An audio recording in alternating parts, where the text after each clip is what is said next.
அப்படிப்பட்ட அரும்பெரும் தமிழை படித்தேன்.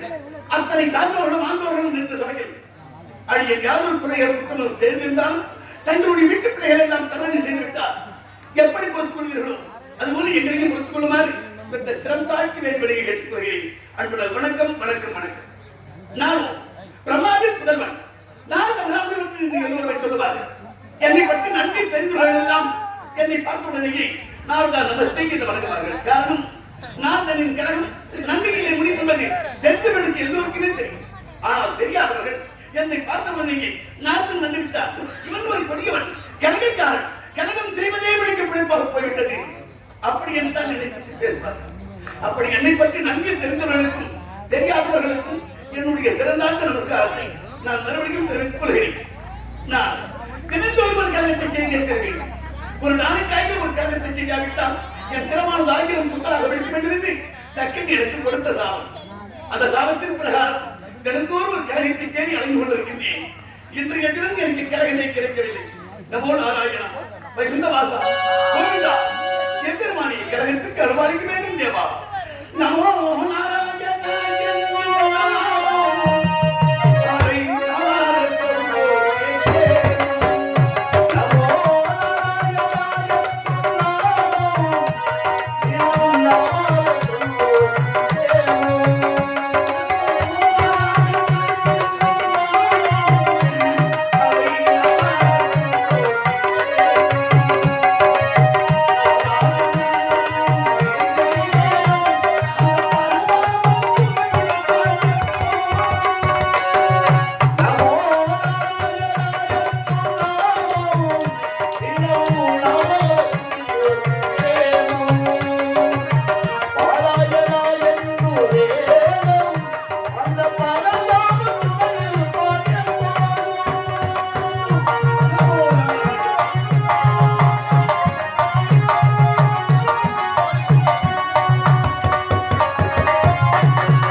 நான் இதுவரையில் எத்தனையோ கலைகளை செய்திருக்கிறேன். அந்த கலைகள் எல்லாம் கலைகளே அல்ல. இன்று நான் துவக்கப் போகின்ற இந்த கலைகள் இருக்கிறது மிகவும் மகத்துவம் வாய்ந்தது. அப்படியான மகத்துவம் என்று கேட்கிறார். விண்ணிலே வாழ்கின்ற அந்த தேவர்களுக்கும் மண்ணிலே வாழ்கின்ற மாந்தர்களுக்கும் இதிலே யார்தான் சிறந்தவர்கள் என்று எடுத்து காட்டக்கூடிய கழகம் தான் இந்த கழகம். அது எப்படி வாழ்க்கையிலே ஒவ்வொரு மனிதனுக்கும் வருவது ஆணாக இருந்தாலும் சரி, பெண்ணாக இருந்தாலும் சரி, 3 கயிறு வருகிறது. பிரம்மன் நம்ம எல்லோரையும் படைக்கின்ற பொழுது ஞான கயிற்றை வைத்து படைக்கின்றான். அது வாழ்க்கையிலே வருகிற முதல் கயிறு. இரண்டாவது, நாம் வளர்ந்து வாலிபமாகிய உடனே ஒரு பெண்ணின் கருத்திலே சுருக்குகிறோம் தாலி கயிறு. அது இரண்டாவது வருகின்ற ஒரு கயிறு. மூன்றாவது, வாழ்ந்த நாள் வரையில் வாழ்ந்துவிட்டு வீழ்ந்த நாளிலே நமது ஆயுளை கவலை கொண்டு வருவான் கவலன் கயிறு பாச கயிறு. தாலி கயிறா, பாச கயிறா, ஞான கயிறா, இந்த 3 கயிற்றிலே எந்த கயிற்றுக்கு விடுகிறது எல்லாரும் எடுத்து காட்டக்கூடிய கழகம் தான் இன்றைய கழகம். இந்த 3 கயிற்றிலே யாருக்குத்தான் எந்த வடிவில் இருக்கிறது என்று எடுத்து காட்ட விழுந்தால் இப்பொழுது கழகத்தை தொடங்க வேண்டும். அந்த கழகம் எங்கே இருக்கிறது என்பதையும் கண்டுபிடித்து விட்டு அருகிலே இருக்கிற சந்திராவின் நாட்டுக்கு சென்றால் கழகம் கற்றுக் கொண்டிருக்கிறது. நமோ நாராயணா, வைகுந்த வாசா, கோவிந்தா, எம்பெருமானி. இந்த மனிதனுடைய வாழ்க்கை நிலையாக்கி எண்ணி அல்லவா அந்த பெண்ணாகப்பட்டவர்கள் திருமணத்தை வேண்டாம் என்று நினைத்திருக்கின்றார். அவரிடம் சென்றால் தான் நமக்கு கலகம் கிடைக்கும். பார்ப்போமே.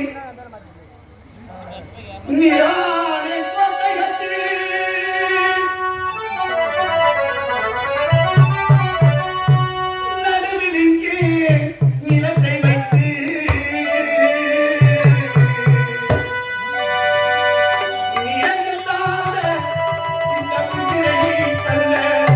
அந்த நிலங்க வந்து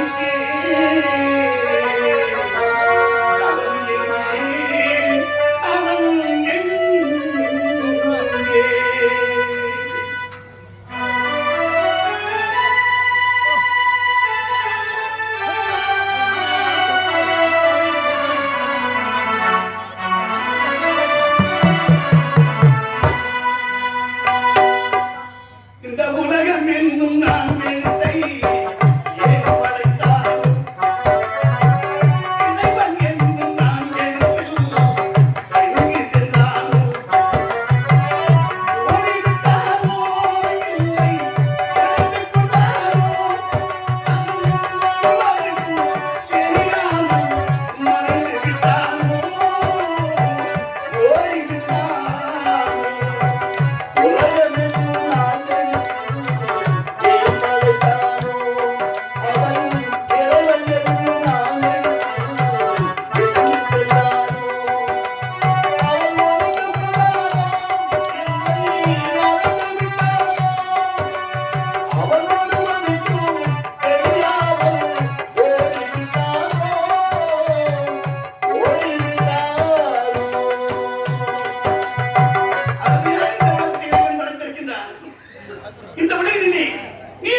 கோட்டையை கட்டுகின்றான் இறைவன். நீரினால் கட்டப்பட்ட கோட்டை நாம் எல்லோரும் தான். பிரம்மனால் கட்டப்பட்ட ஒரு துளி நீரினால் கட்டப்பட்ட இந்த கோட்டையை இந்த நிலத்தின் தமிழ்விட்டு வேடிக்கை பார்த்துக் கொண்டிருக்கின்றான் இறைவன். எல்லோரும் எப்படி வாழ்கின்றார்கள்? தெய்வ சிந்தனையோடு வாழ்கின்றார்களா அல்லது தெய்வத்தையே நிந்தித்து வாழ்கின்றார்களா என்று அவன் அல்லவாகி நம்ம எல்லோரையும் பார்த்துக் கொண்டிருக்கின்றான். அவனையே மறந்துவிட்டல்லவா ஒரு சில பேர் வாழ்கின்றார்கள். அவர்களுக்காகத்தான் நான் சொல்கிறேன், இந்த உலகம் எங்கும் நான்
இது நிலை இல்லாத வாழ்க்கையடா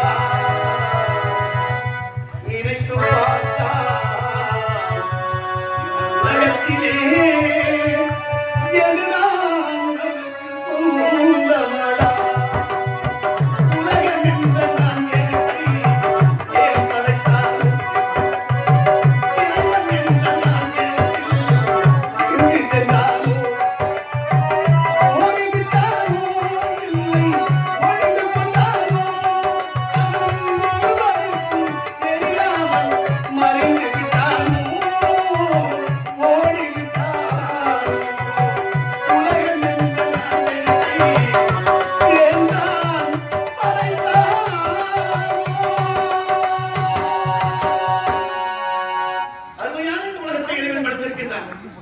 அதிலே நல்லவர்களும் வாழ்கின்றார்கள், கெட்டவர்களும் வாழ்கின்றார்கள்.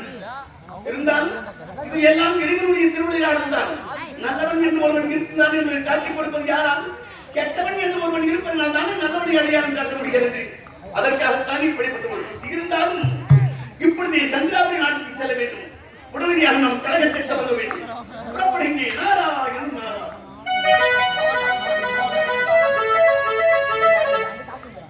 வேண்டாம் என்று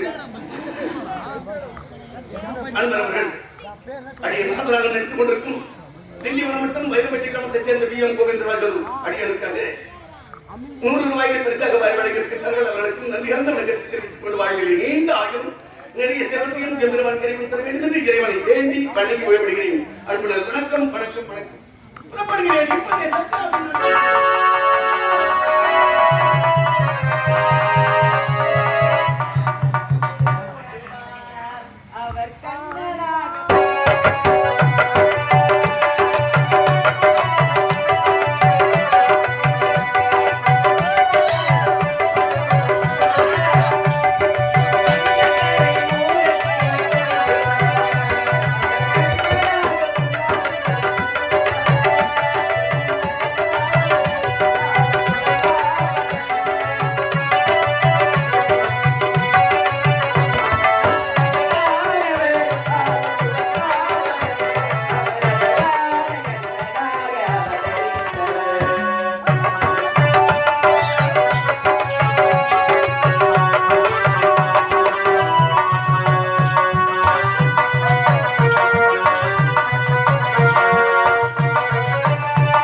ஏதோ ஒரு ஆசிரமம் வந்து தெரிகிறது.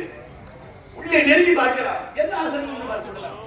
நாராயணன் நாராயணன் சாது சங்கம் புனக்கல்விடம் சமுத்திர வழிபடாது.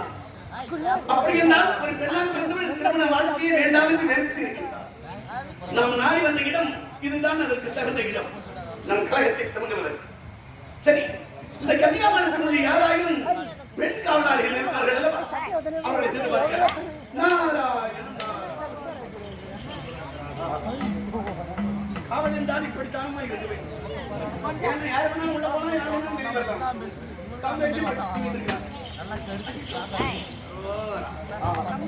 உறக்கத்திலே இப்படி ஒரு பெண் வரலாம்.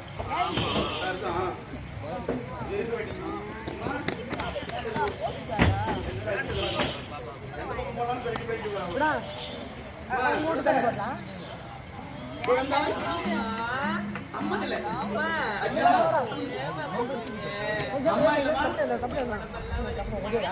அம்மா இல்ல சிவ சிவா சிவ சிவா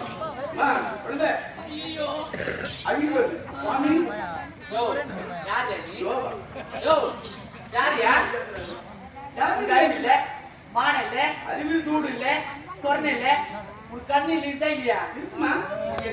நீ சொன்னது எல்லாமே இருக்கிறது. சரி, எதுக்கு ஏன் வந்தீங்க? வரக்கூடாது.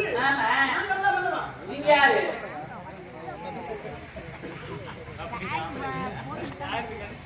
ஓ, எங்க பேரு யார்கிட்ட சொல்லுங்க. பெண்ணாசை உங்களுக்கு ஒரு பெண்ணாசை பொன்னாசை மும்மாதி அதை குழந்தைவன். ஐயோ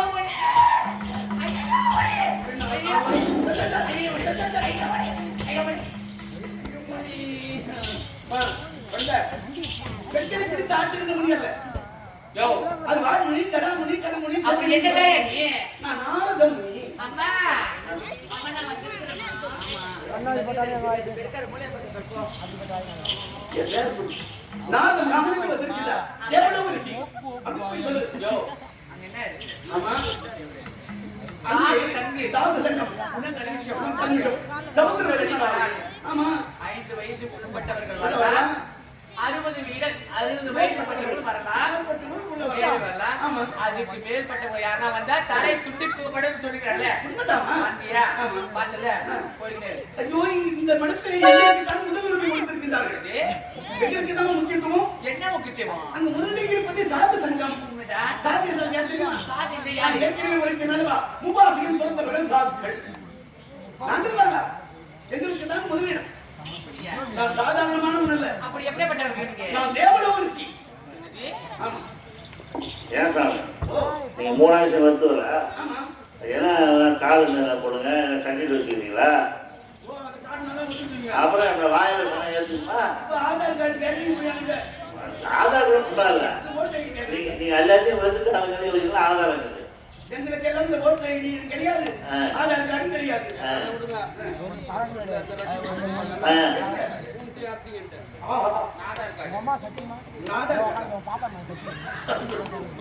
அப்பா 3000 பெருத்தவன் என்றால் இந்த மூர்த்தி அர்த்தம்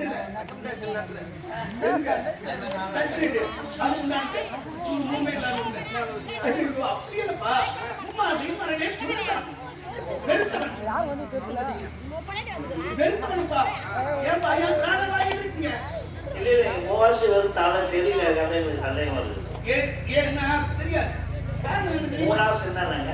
மண்ணாசை பெண்ணாசை நான் மனிதனோட பொன்னாசை. ஆமா முபாசி வரவே சொல்லணும். ஓ, மண்ணாசை பத்தி எனக்கு கேள்வி இல்லை, பெண்ணாசை பத்தி கேள்வி இல்லை. ஆனா பொன்னாசை கூட இருக்குது. காதுல கம்மல் மாட்டீங்க, கழுதுல பட்டை போட்டுருந்தீங்க. நாட்டு மக்கள் கொட்டதான் மாட்டி காதுல அது என்கிட்ட இல்ல இதை மாட்டி ஆமாங்க ஒத்துக்கிறேங்க நான் உத்தராட்சி கொட்டதான் மாட்டிட்டு வரணும் இன்னைக்கு இல்ல அது கொஞ்சம் அழுத்து போச்சு அது ஒரு குற்றமாயா இருந்தா இப்படி ஒரு மணிக்கு என்ன ஒரு கேள்வி மூணு வருஷத்துல போது எனக்கு வந்து சந்தேகம் நகை மாட்டி வச்சுக்காரு நடிக்கிறாரா சந்தேகம் நடிக்கிறாரே ஏதோ ஒரு நடிகர் தானே நீங்களும் நடிகர் தான் நானும் நடிகர் தான் இந்த உட்கார்ந்து கேட்கல அவனும் நடிகர் தான் ஆமா நான் போய் வருஷம் அம்மா போய் சொல்லிட்டு நான் இந்த பரபரமா வந்திருக்கீங்களா அப்படியா அம்மா உங்களை தேடி உங்களை நாடி நாடு திருலோக சஞ்சாரி நாடு மகாமுனிவர் வந்திருக்காருமா ஏய் அவர் தொங்க மாட்டேங்கா சுவாமி என்னம்மா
என் பாதத்திலே விடுத்து விட்டாய் என்னை ஆசீர்வதிக்க வேண்டும் என்று திவ்யமா நான் வாழ்த்தமா நீ என்ன தீர்க்க சாமி உங்களுக்கு ஏதாச்சும் இருக்குதா இல்லையா உங்க முனிவர் பாக்குறேன் உங்களுக்கு என்ன பண்ணுவீங்கன்னு தெரியாது அப்புறம் அதெல்லாம் நிறுத்துங்க தீர்க்க சுமங்கலி பாவையா ஏமா உனக்கு நான் எப்படி இருக்கணும் உங்களுக்கு நல்லா தெரியும்ல எப்படி இருக்கு ஒரு கண்டிகா ஆமா நல்ல அழகா திவ்யமா தெரியாது யார் பாத்து ஒரு கண்டிகா வர மகத்தே காலம் முழுக்க கண்டியா வரணும் ஆசைப்படுறேன் என்ன பார்த்து தீர்க்க சுமங்கலி பாவை கேட்டு மறந்தே போயிட்டமா ஆளை அந்த பேர் வழங்கி படித்து விட்டு தான் வந்தேன் அப்படியே உங்கள் இருவருடைய முகத்தை பார்த்ததும் நான் உங்களுக்கு சீக்கிரமே விவாகரஸ்து சுவாமி அதுதான் திருமணமாக வேண்டும் என்று என் மனதில் இடம் வந்தது பார்த்து விட்டேன் சுவாமி எனக்கு திருமணம் சொல்லி வேணாம் நான் சொல்றேன் அதுதான் மறந்து விட்டேனே மறந்துதான் உங்களை வாழ்த்து விட்டேன் வாழ்க்கையில் எந்த ஒரு தவறும் இல்லை ஆனால் வாழ்க்கையை நிச்சயம் நடக்கும் சாமி போய் நிறுத்துங்க சாமி நீங்க காலை கேட்கவே பிடிக்கல சாமி நான் காலம் வந்து கண்ணியதான் வாழணும் சிட்டு ரெண்டு பேர் இந்த நாடணும் நான் நல்ல பெருமா பேர் பூஜை செய்ய நான் நினைக்கிறேன் என்று நீ நினைத்திருக்கலாம் ஆனால் விதி என் நாவிலே வந்து விளையாடிவிட்டது அவை நான் அப்படி வாழ்த்து விட்டேன் இந்த நாட்டினுடைய வார்த்தை எப்பொழுதும் பொய்த்ததாக சரித்திரமே இல்லை சமுத்திரவள்ளி நிலைமையை வைத்திருப்போம் கிழக்கில் இருக்கின்ற சூரியன் ஒருவேளை நெருக்கினை தவறு விட்டால் இருக்கலாம் இந்த நாட்டினுடைய வார்த்தை எப்பொழுதும் பொய்த்ததாக சரித்திரமே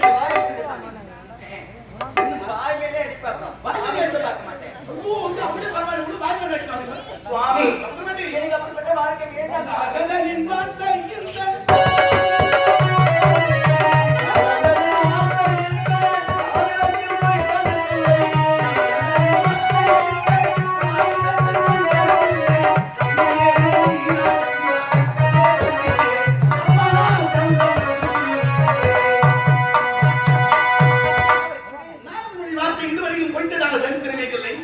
இனியும் பொய்க்காது நான் வாழ்க்கையது நிச்சயம் நடக்கும்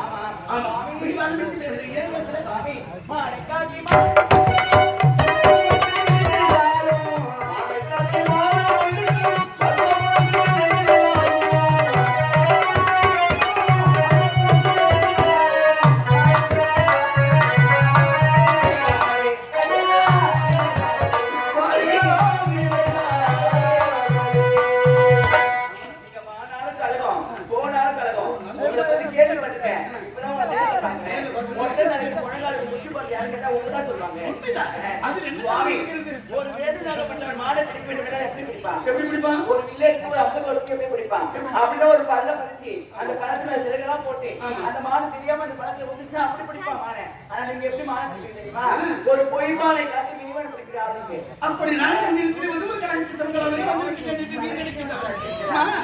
நீ தேவலோகன் உன்னிடத்தில் ஒரு கலைஞர் துவங்கி அப்படி என்ன நான் புரிந்தாலும் சாதிக்க போகிறேன் ஒன்றுமே இல்லை. ஆனால் உன்னை பார்க்கின்ற பொழுது பருவம் நடித்த மகையாக இருக்கிறாய் அல்லவா? அப்படி பருவம் நடித்த மகையாக இருக்கிற பொழுது மனத்தை கருத்து மாறி வழியில்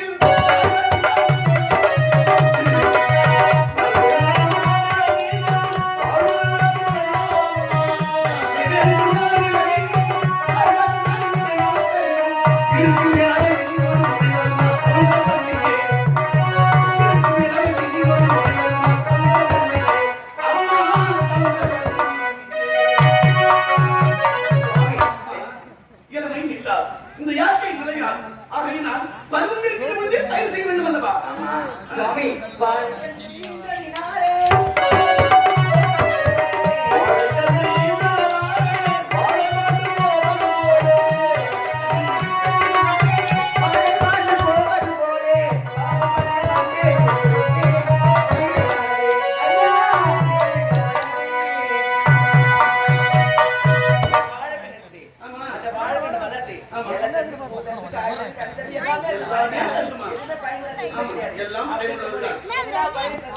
அது பக்கத்துல ஒரு கண்ணு வளர்த்துல அந்த கண்ணு வளர்த்து அதோட வெட்டிடுறாங்க.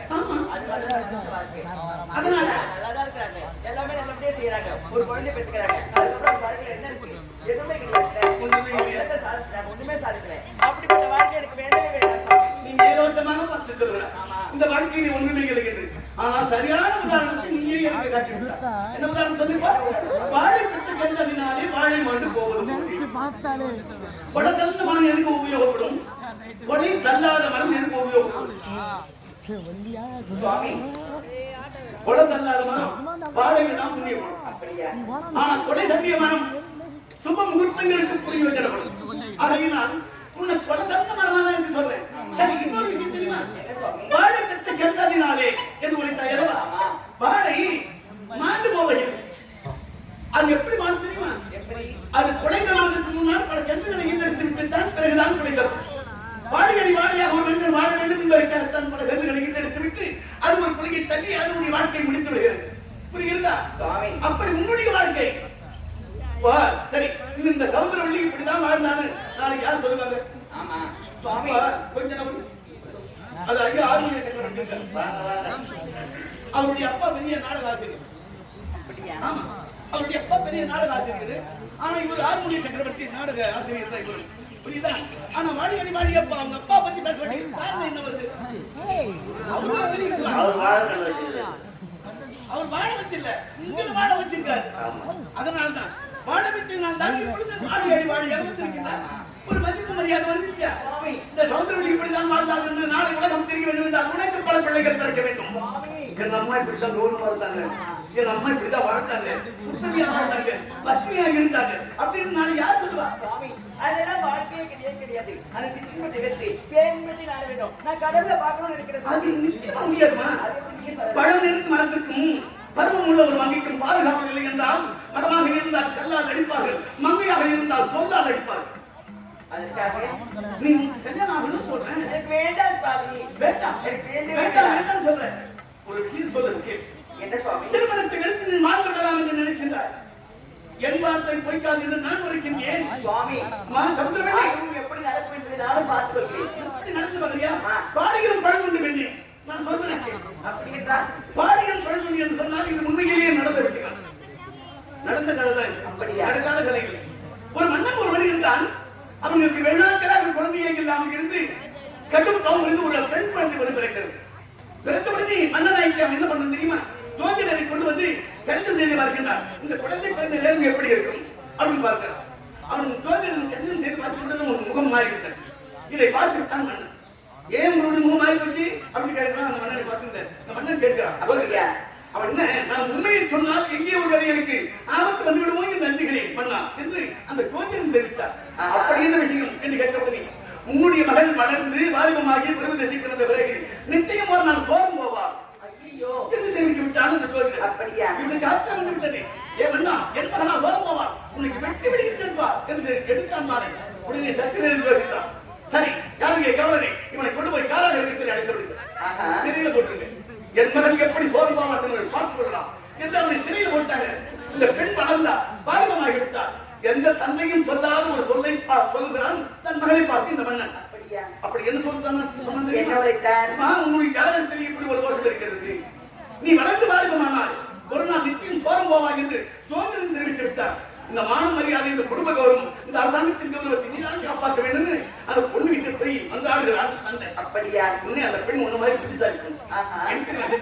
அப்பா நான் திருமணம் செய்து கொண்டாதான் எனக்கு கிழவன் தருகை இருந்தாலும் கூட வேறு ஒருவனை நான் இச்சிக்கக்கூடும். ஆனால் எனக்கு திருமணமே வேண்டாம் கல்யாணம் கட்டி விடுங்கள் அதன் முடிவை வாழ்ந்து விடுகிறேன் என்று முன்ன மாதிரியே சொன்னார்.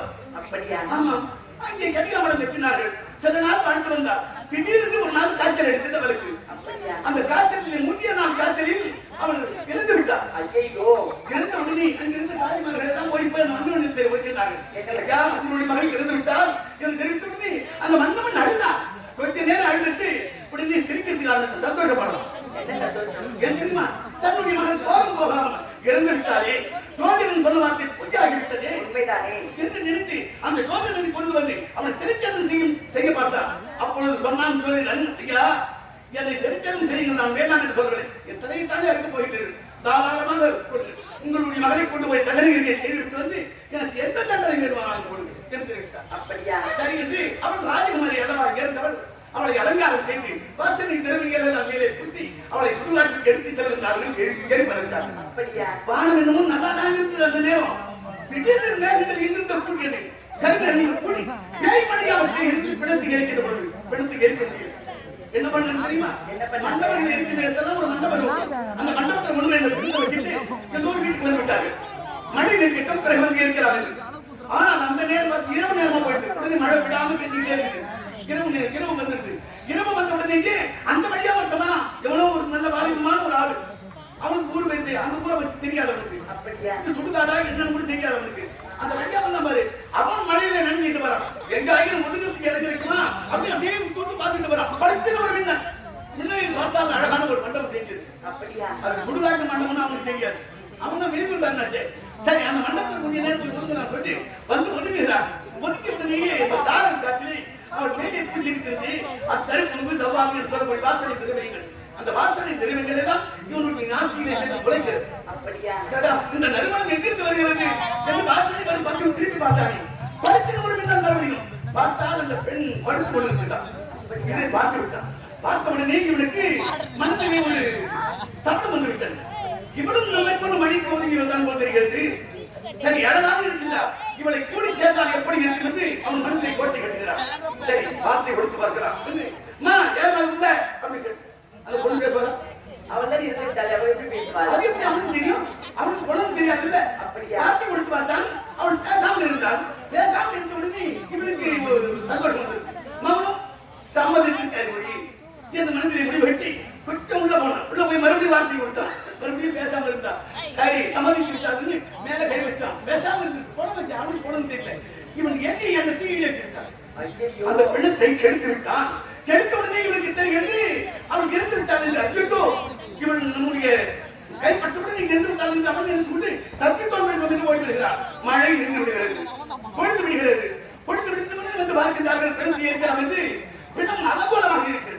அந்த பிணத்தை பார்க்கின்ற பொழுது யாரோ ஒருவன் கற்பை சூறையாடிக்கின்றான். இவர் தெரியக்கூடிய அளவுக்கு இருக்கிறார். அப்படியா எரிக்க முடியுமா? உடனே மன்னவனிடத்தில் ஓடி சென்று சொன்னார்கள். ஐயா உங்களுடைய மகன் பாடிகளே இருந்தாலும் அவளுக்கு பழுது வந்து நேர்ந்து விட்டது ஐயா என்று தெரிவித்தார்கள். உடனே அந்த மன்னவன் எழுகிறான். ஜோதிடன் சொன்னது சரியாக போய்விட்டதே. உங்களுடைய மகனுக்கு பாடிகளும் பழுது வந்து என்று தெரிவித்தாரே அது நடந்துவிட்டதே என்று அழுகிறார். அதை போல நான் உனக்கு சொல்கிறேன். என் வார்த்தையை நீ கேட்கவில்லை என்றால் உனக்கு பாடிகளும் சுவாமி போன நேரத்துக்கு நீங்க சொல்ற கதை என்னால நம்ப முடியாது. ஆமா அப்படி நீங்க எந்த ஆண்டு நான் கல்யாணமே செய்ய மாட்டேன். திருமண வாழ்க்கையை வேண்டாம். பேரத்தை அடைய வேண்டும். எந்த ஆண்டு குறித்து நீ தவறு செய்யலாம். கண்ண பரமாத்மா கண்ணனையா அம்மா நான் ராஜன் தான் இருந்தாலும் நீ தெரியுமா அந்த கண்ண பரமாத்மா யார் தெரியும்? யாரு? என்னுடைய சொந்த பாட்டு. என் தாத்தாவை அங்கே ஒரு பக்தியை பார்த்து ஆண்டவனை மறந்துவிடு சிற்றின்பத்தை நாடியில் அந்த ஆண்டவன் இந்த நேரத்தை பார்த்திருக்கியா? நான் இது வரைக்கும் பார்த்தது இல்லையே. பார்த்தது இல்லையா? ஆஹா. அவரை பார்க்க வேண்டும் என்பதற்காக தான் பூஜை செய்து கொண்டிருக்கிறேன். அவரை பார்க்க வேண்டும் என்று தான் நீ குழந்தை பூஜை செய்து கொண்டிருக்கிறாய். உண்மைதான் சுவாமி. நீ எத்தனை ஆண்டுகள் பூஜை செய்தாலும் அந்த ஆண்டவனை பாருங்க. சுவாமி ஏன் அப்படி சொல்றீங்க? நான் கேட்கிற கேள்விக்கு பதில் ஒழுங்காக சொல்லிவிட்டால் நீ பார்ப்பாயா பார்க்க மாட்டாயா என்று பிறகு நான் சொல்றேன். அப்படியா? கேளுங்கள் சுவாமி. ஆமா, நீ சுட்ட பாண்டமா சுடாத பாண்டமா? சுவாமி அம்மா எனக்கு தெரியுமா? இவனுக்கு தெரியுமா? அவன் சுத்த பார்த்தவன் சித்தப்பாமா, இந்த சுட்ட பாண்டம் என்றால் எப்படி? சுவாமி சுத்த பாண்டம் என்றால் சுட்ட பாண்டம் என்றால் டங் டங் சத்தம் கேட்கும். தந்தன்னு சுடாத பாண்டம்னா பொத்து பொத்து சத்தம் பொட்டு கேட்கும். பொட்டு. ஆமா, உன் வீடு எங்க இருக்கு?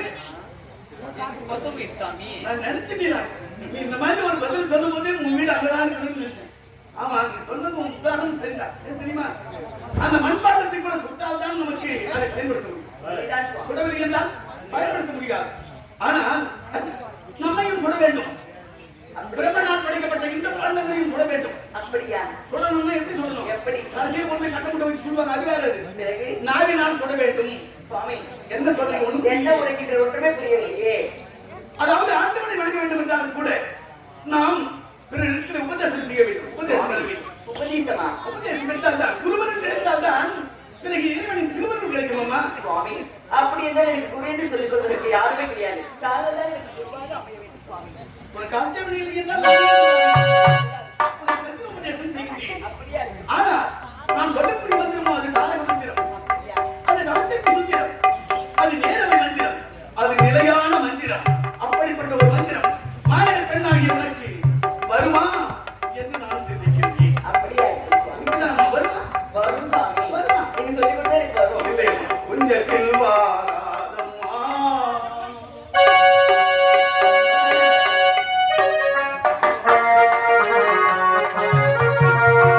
கொஞ்சத்தில் வாராதம்மா.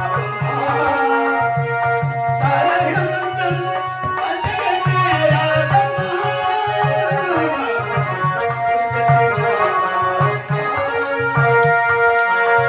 கொஞ்சத்தில் வாராதம்மா.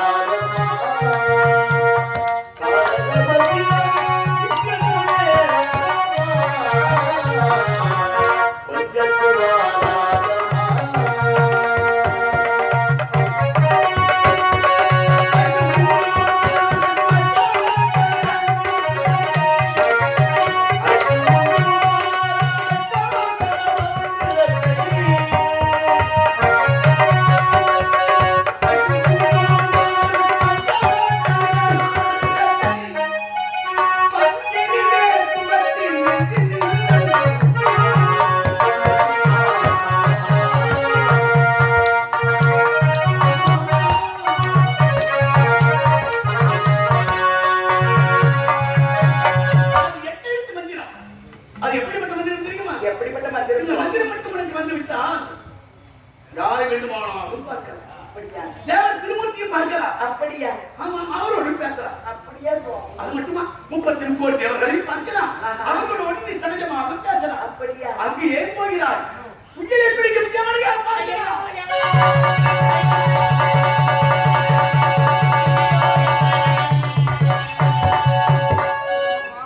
சாமி எவன் வரேனா? வரலான்னு பார்க்கலாம். ஐயோ வரலான்னு பார்க்கலாம். சாமி இந்த மாதிரி ஒரு எருமாறு கிடைக்காதனால அவன் அங்கேயே நிற்கிறான். சாமி எனக்கு எவன்னா அலர்ஜி சாமி. அலர்ஜி அவன கண்டுபிடி பூஜாமன். யமன் யார் கண்ணுக்கும் தெரிய மாட்டான். அப்படியா? சாகரம் உங்க கண்ணுக்கு மட்டும்தான் தெரியவங்க நிறைய பேர் சொல்லுவாங்க இல்லையா? அந்த யமனோடு நீ பேசலாம். அப்படியா? அப்படிப்பட்ட மந்திரம் தான் இது. இது தாரக மந்திரம், தலத்திற்கு சுந்தரம், நேரவை மந்திரம். இது நிலையான மந்திரம். அப்படிதான் அருகில் சொல்லிக் வா. கொடுங்கள் சுவாமி. உபதேசம் செய்கிறேன். அப்படியா? நான் சொல்வதை போன்று மறுபடியும் திருப்பி சொல்ல. அப்படியா இருக்கும் சுவாமி. ஹரி ஓம் நமோ நாராயணாய நமகேசவாய.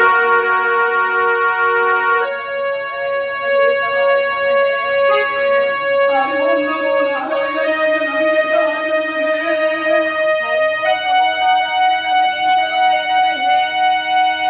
ஹரி ஓம் நமோ நாராயணாய நமகேசவாய நமகே. ஹரி ஓம் நமோ நாராயண நமகே சவாய நமகே. அற்புதம், அற்புதம். உனக்கு மந்திரம் படித்து விட்டது. சமுத்திரவள்ளி, அப்படியா? இந்த மந்திரத்தை மறவாதி உனக்கு பயன் தரும். அப்படின்னா எனக்கு வாழ்த்துக்கள் சுவாமி. குருவாக இருந்தால் அல்லவா? ஆகிவிட்டால் போகிறது. திவ்ய மாவட்டீரே. அம்மா, நீ சுபம் பட்டுமாக, காஞ்சிபுரம் பட்டுமாக, தீர்க்க சுபமாக இருக்கும். திருமணம் வேணாம்னு சொல்ல திரும்ப தீர்க்க சொல்லிட்டு அது நடக்காது. நான் முதலில் வாழ்க்கையில் தான் அது நடந்தே தீரும். அப்படின்னா அது எப்படி நடந்துட்டு நானும் பார்த்துக்கிறேன். பார்க்கலாம். இந்த வகுப்பு நான் ஏன்னா நான் அவகிட்ட வாழ்க்கையே நம்பரை பார்ப்போம். உனக்கு எப்படி வாழ்க்கணும் நீ சொல்லு. சுவாமி அது கொஞ்சம் நான் பார்க்கிறேன். என்னம்மா சொல்லு. சுவாமி பாரதத்துல ஆமா. பாஞ்சாலிக்கு எத்தனை கணவன்மார்கள்? 5 கிணவன்மார்கள் தருமன் பீமன் அர்ஜுனன் சரணன் சகாதேவன். 5 கணவன்மார்கள்ல அதுல அதிகமாக ஒரு அதை விட ஒண்ணு அதிகமா வேணும். 6. 6. ஆமா. 6 என்னடி உனக்கு 60 கணவன்